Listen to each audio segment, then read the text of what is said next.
friends, today video will be talk about of units in CSS। तो क्या होने वाली है यूनिट्स इन CSS को चलिए समझते हैं अपने PDF के द्वारा। चलिए वीडियो को हम स्टार्ट करते हैं। यूनिट्स क्या होती हैं? यूनिट्स एक पिक्सल में दी जाती हैं, जैसे कि pixel 20 pixel 30 pixel and 40 pixel. तो इसमें करना क्या होता है कि पिक्सल के अकॉर्डिंग आपकी क्रोम ब्राउजर में पैराग्राफ बन जाते हैं। जैसे आपको पैराग्राफ को पिक्सल देनी है, आपको पैराग्राफ की फॉन्ट को छोटा करना है, बड़ा करना है या सिमिलर कुछ भी करना हो तो आप पिक्सल के अकॉर्डिंग दे सकते हैं। इसको अपन यूनिट से बोलते हैं और इसको हम फॉन्ट साइज से छोटा या बड़ा कर सकते हैं। चलिए अपने VS कोड में चल के करके देखते हैं तो क्या होता है। सिंपली हमें बॉडी के अंदर आ जाना है और H1 को बना लेना है। H1 के अंदर आपको पैरा लिख लेना है, पैराग्राफ 1 लिख लेना है। तो मैंने पैराग्राफ 1 लिखना है। तो इसमें अपन को करना क्या है, इसके अंदर अपन को क्लास या आईडी आप कुछ भी बना सकते हो। इसमें आईडी बना लेता हूँ, आईडी का आप नाम कुछ भी रख सकते हैं। मान के चलिए मैं 1 रख लेता हूँ।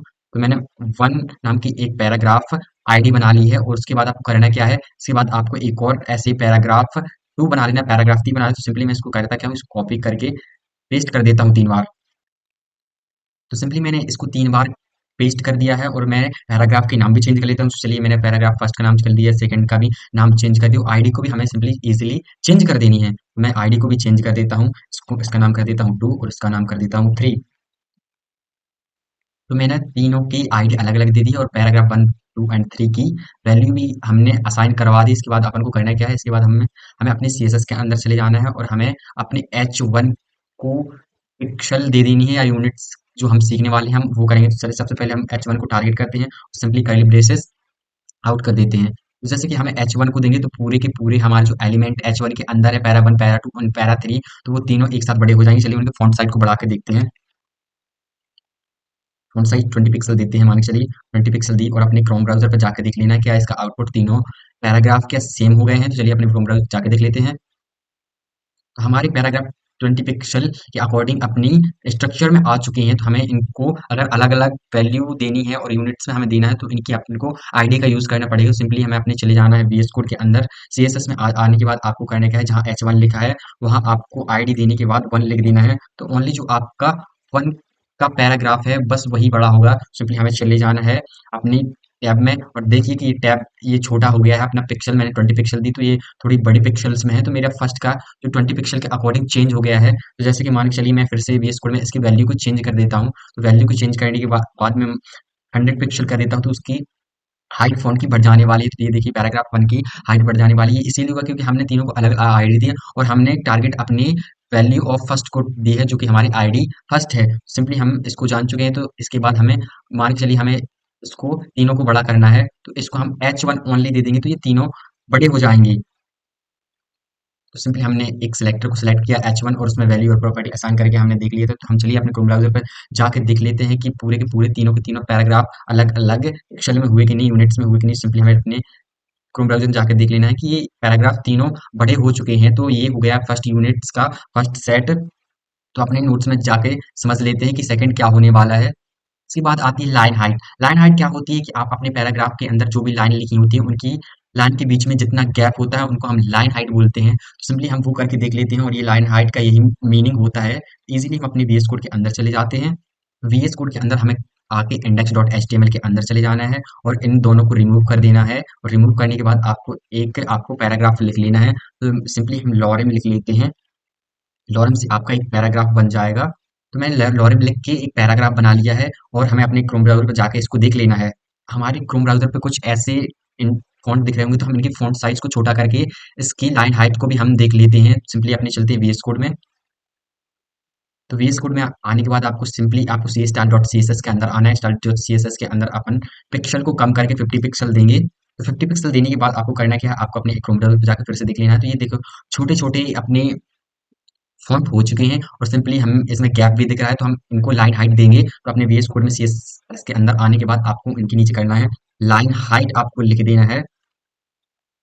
आपको लाइन हाइट आपको जितनी देनी हो, मान के चलो मैं 20 पिक्सल दे देता हूँ। पिक्सल ही मैं दे रहा हूँ यूनिट्स में जिससे कि आपको ज़्यादा समझ में आए। सिंपली अपने क्रोम ब्राउज़र को जाकर देखेंगे तो एक के ऊपर एक स्टेम्पल हो चुके हैं और इनको आप देख रहे हैं कि ये कुछ समझ में नहीं आ रहा। और अब हम इसकी लाइन हाइट को बढ़ाकर देखेंगे कि क्या होता है।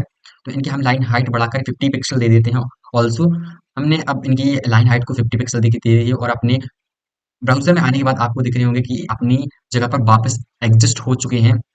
और आपको अगर थोड़ी और इनके बीच में गैप करना है तो आप इनकी प्रॉपर्टी एंड वैल्यू को अलग-अलग कर सकते हो। सिंपली हम VS कोड में जाके अपने इस अपनी लाइन हाइट को पिक्सल बढ़ा के दे देंगे। मान के चलिए मैंने 80 पिक्सल दे दी तो उनके बीच में ज़्यादा गैप आ जाएगा, तो अपने क्रोम ब्राउज़र में जाकर देखेंगे तो इनके बीच में ज़्यादा गैप आ चुका है। तो यही होता है लाइन हाइट जो हमारे सिलेक्टर होता है, तो उसकी वैल्यू असाइन करने में हमारी मदद करती है आपकी छोटी या बड़ी लाइन को गैप करने के लिए। तो चलिए चलते हैं तीसरी प्रॉपर्टी की तरफ।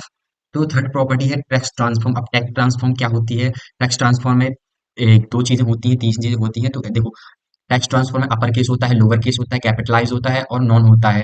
तो इनको समझने के लिए हमें वीएस कोड का यूज करना होगा, लेकिन मैं यही थोड़ा सा बता देता हूँ। तो सिंपली हमारा अपर केस करता क्या है कि जितने भी हमारे फॉन्ट या लाइन या पैराग्राफ है, उनके पूरे जो लेटर्स होते हैं उनको कैपिटल लेटर्स में कर देता है। और लोअर केस का यही मीनिंग होता है कि वो ऑल फॉन्ट होते हैं उनको छोटे छोटे स्मॉल लेटर्स में कर देता है। और सिंपली थर्ड का होता है कि एक फर्स्ट लेटर आपका बड़ा होगा और बाकी के सब छोटे होंगे पूरी लाइन या आपके पैराग्राफ के। और थर्ड होता है नन, जैसा है आपका ऑल्सो वैसे ही रहेगा। तो चलिए अपने VS कोड में हम इसको जाके देख लेते हैं। सिंपली अपने VS कोड में आ जाना है और देख लेना है उसको कि क्या होती है आपकी प्रॉपर्टी एंड वैल्यू में। हमें CSS के अंदर आके हमें सिंपली करना क्या है, इसकी फॉन्ट साइज को थोड़ी कम कर देना जिससे कि हमें ज़्यादा समझ में आए। तो मैं इसको 30 पिक्सल कर देता हूँ।